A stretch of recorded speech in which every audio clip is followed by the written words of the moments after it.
Oh, hey you. It's Kat and Steve with the Positively Midwest podcast. Well, hello there. Now, before this next episode, let's talk about sharing our mission.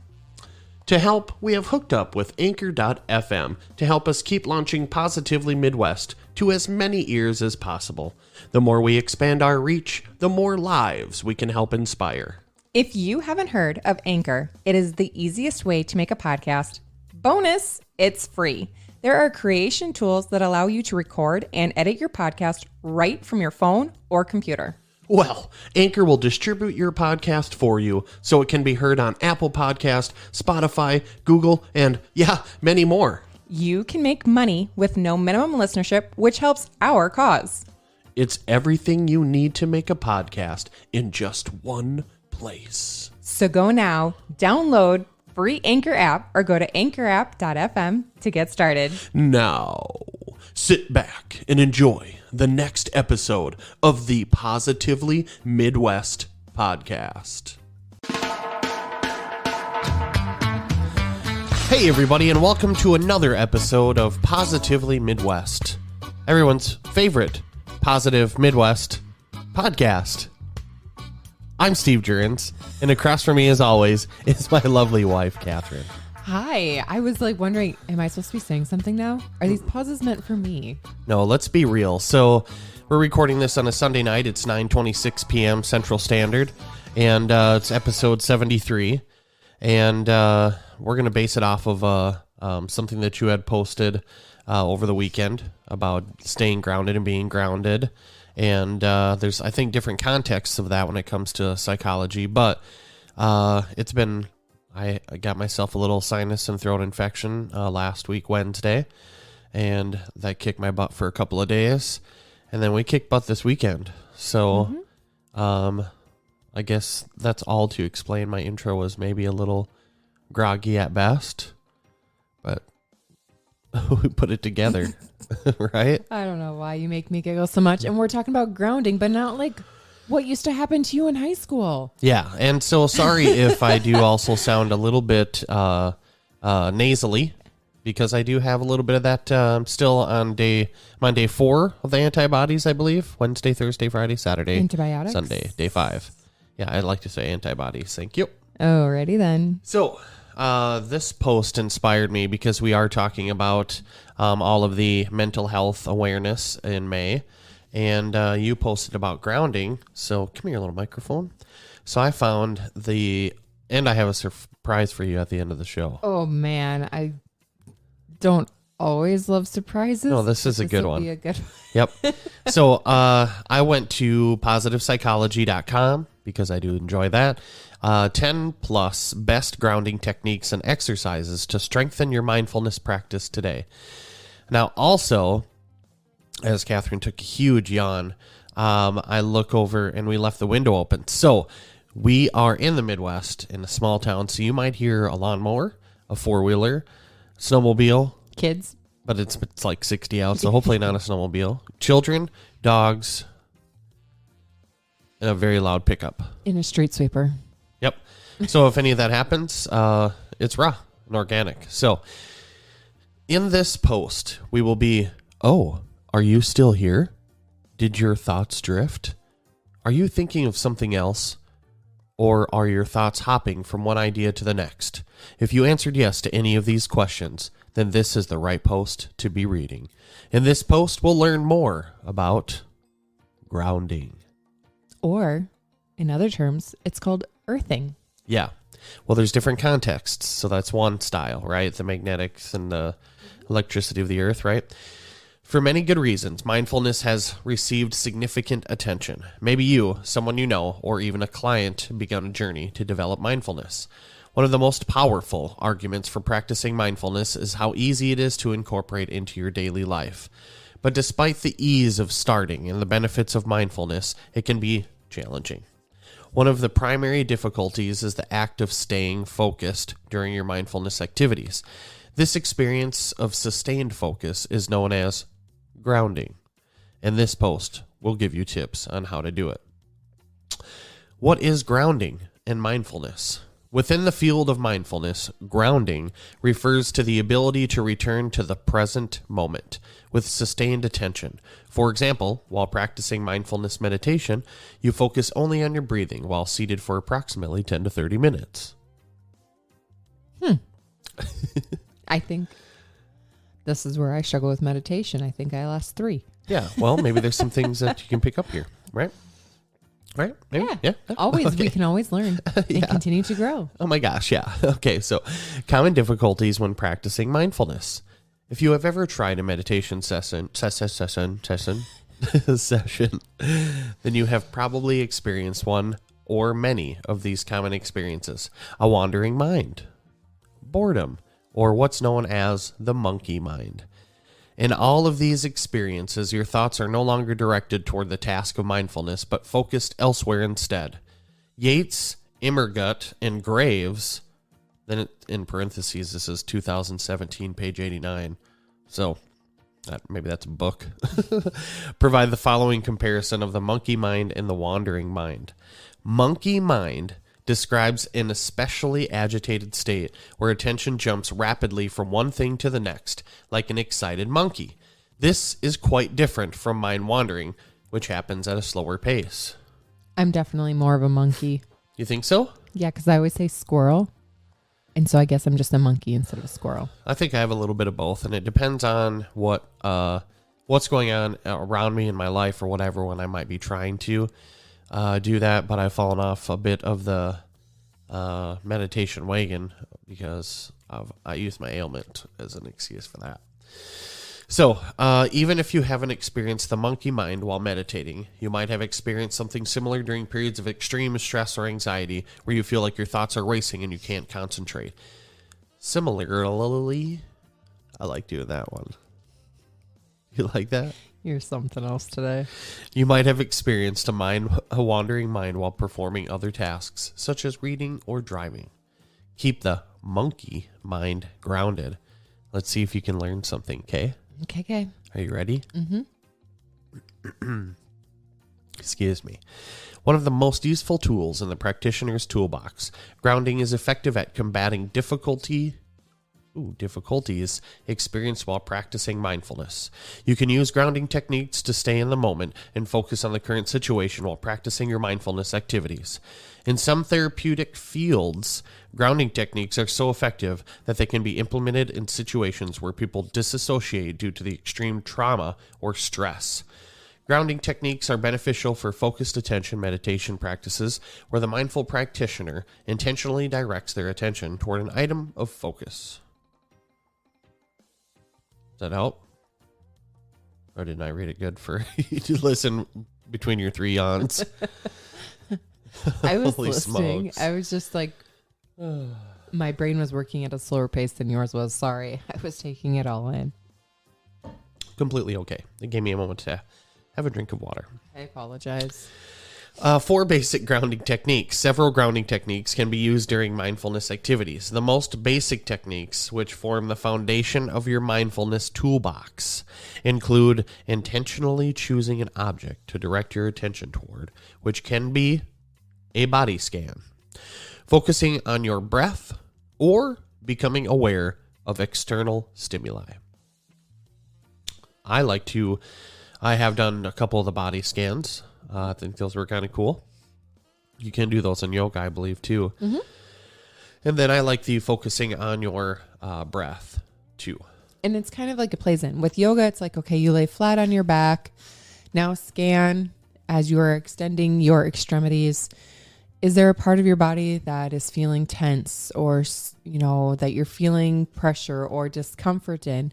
And then it's like as you're slowing your breath and focusing on, inhale and exhale, you're starting to, on every exhale, release that body in that tension in those spots. And it's like helps you to even ground deeper, into certain poses, but it can help you ground and like relax that muscle or that spot. So that's the same thing when you're doing your body scan of sitting upwards in meditation. It's just as long as you're sitting still with a clear focus. Digging that new tat. Being aware of drifting thoughts. I thought I was the monkey. The most important technique is being aware of what your mind is doing. If you are not aware that your mind is drifting, or you have lost your train of thought, then you will not be able to implement the 4 basic grounding techniques listed above. When you find that you are distracted and your mind has been wandering, try the following. Observe that your thoughts were drifting. Do not judge or evaluate that your thoughts were drifting. This is normal and does not mean that you are bad at mindfulness. And how often do we say that we're bad at something, so then we just don't do it anymore, and we're like, oh, I'm not very good at that. I mean, I'm not very good at, like, lifting buildings, but, you know, when you think about not very good at fixing cars, I suppose I could probably learn if I really, really applied myself. Yeah, because YouTube could teach you. Perform one of the 4 techniques below to help ground you during your mindfulness practice. Direct your attention towards an object of focus. To stay grounded, choose an object to intentionally direct your attention toward. This object doesn't necessarily have to be external. It can be anything that you find useful in that moment. Examples might include your breath, your body, or external stimulus. Your choice of stimulus depends on the environment and the type of activity you're performing. The next 3 techniques include an object of focus. Ooh, I had to take a big breath because this stuff just plugs my nose up. Can you tell? Mm-hmm. I bet. So, the body scan. During a body scan, you intentionally focus on different parts of your body. For example, if you are seated, then you might focus on the parts of your body that make contact with the ground or the chair. You will then shift your attention to the other parts of your body.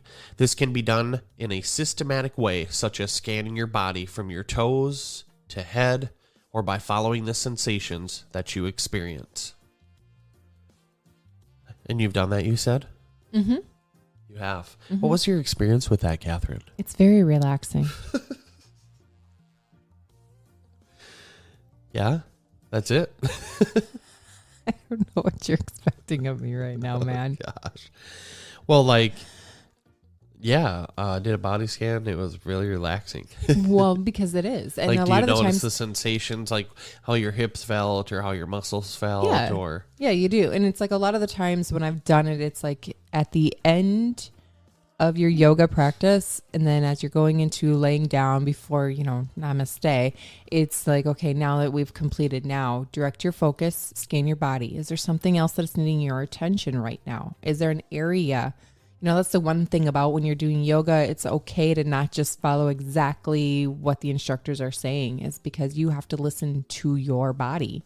And so as you're doing those body scans, then it's like, okay, this isn't the pose I need right now. Right now, I need to do this for myself. And so that's kind of what those body scans are, is it's getting you in tune with your body a little bit more so that you are able to take care of you and put you first in those different areas.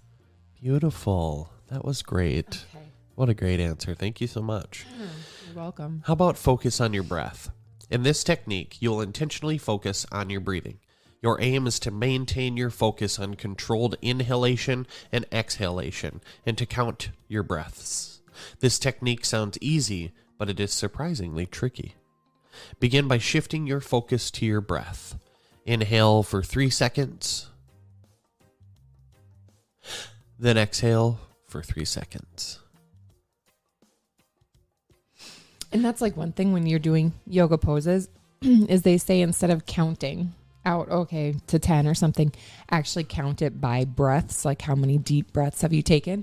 Because, excuse me, all of a sudden I'm losing my voice, is that if you are like me, sometimes you'll just be holding your breath and you forget to breathe when you're doing those things, especially if it's something like that's tense, holding a plank or doing something like that.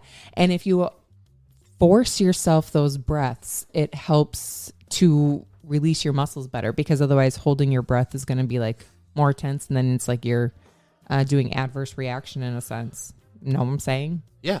I think it's, whatever kind of makes you feel calm and comfortable. You could try to find the exact moment at which your inhalation begins and ends. Try to find the exact moment at which your exhalation begins and ends. Continuously track these start and end points with equal concentration and attention. So, becoming aware of external stimuli, this technique is especially useful in situations when you are focusing on objects in the environment. For example, when you feel that your mind is dancing around or you are struggling to focus, you can intentionally shift your focus to something external in your environment. Imagine you have a small stone in your hand. You run your fingers over the stone and concentrate on the texture. Is it smooth or rough? The temperature. Does it feel cold or is it slightly warm? The shape. Is it round or does it have jagged edges? Other examples of external points of focus that could be useful include the following. When eating mindfully, you might concentrate on the taste and the texture of the food. When listening to music, you can concentrate on the notes and the instruments. When exercising mindfully, you can focus on the smells, and the sounds around you. I don't know about that. You don't want to focus on the smells around you? Yeah, if you're at the gym or something. So, anyways, this is on positivelymidwest.com, grounding techniques. And so they have 4 useful worksheets and PDFs. So that's part of why I like using some of these articles and websites too. Because then there's some of that background, there's some more specifics, and then here is mental, physical, and soothing grounding techniques. One is the Winona State University constructed a useful grounding technique PDF. So then you can just click on that, and then boom, a big grounding PDF pops up. See, now that's a little bit, that's grounding in one sense, but that's not like grounding in what I meant in my post this week. I know, so I thought maybe you could take a moment while we wrap this end up and talk about your grounding too. Yeah, because I didn't know that wouldn't quite be a part of it. I wasn't sure. Because I am more about the earthing grounding. It's the magnetic connection of your body to the earth that almost in a sense like can recharge you physically. And so it's taking off your shoes, walking barefoot in the grass, laying in the grass, soaking in that sunshine, and it's reconnecting your body to earth. And over the years, it's like we've all gotten so busy, or some areas where you don't have as much, beautiful open prairie and stuff like we have here, you've kind of maybe gotten disconnected from some of that. And so it's a way to physically recharge your body with the earth's core in a sense.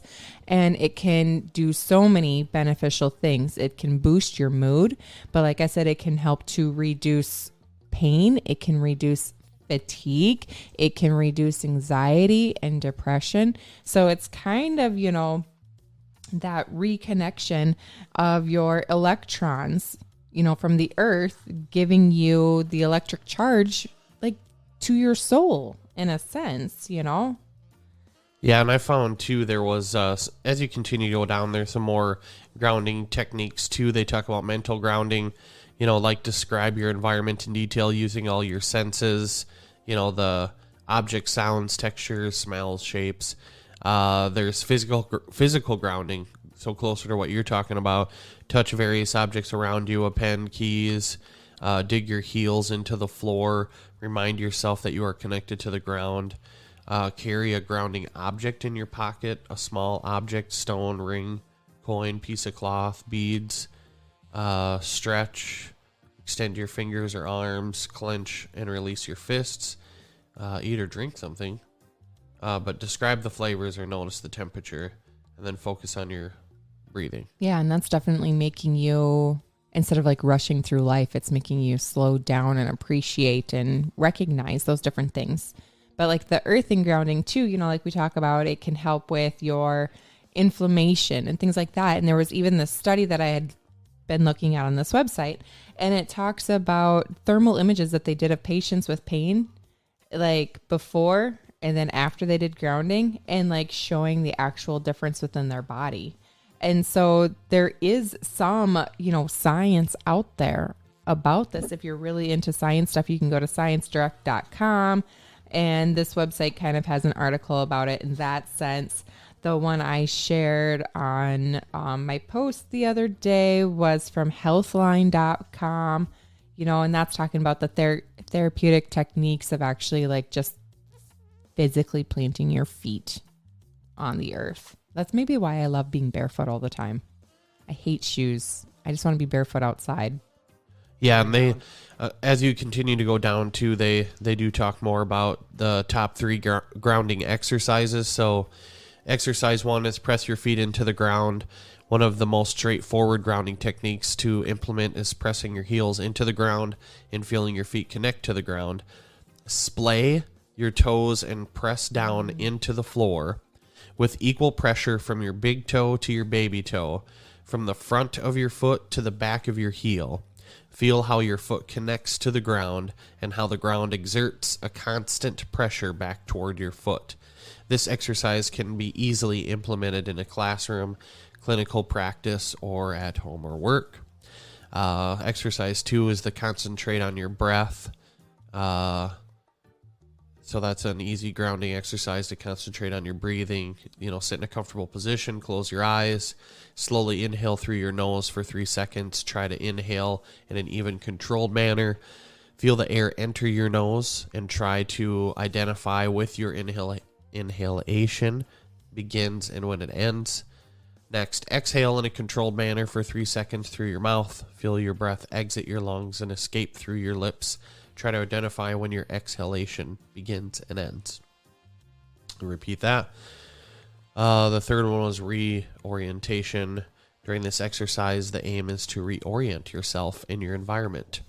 Keep still and take your time to do the following. Look around and observe your environment. Notice the light, color, smells, and sounds. Now name 5 items that you can see, 5 items that you can hear, and 5 items that you can feel.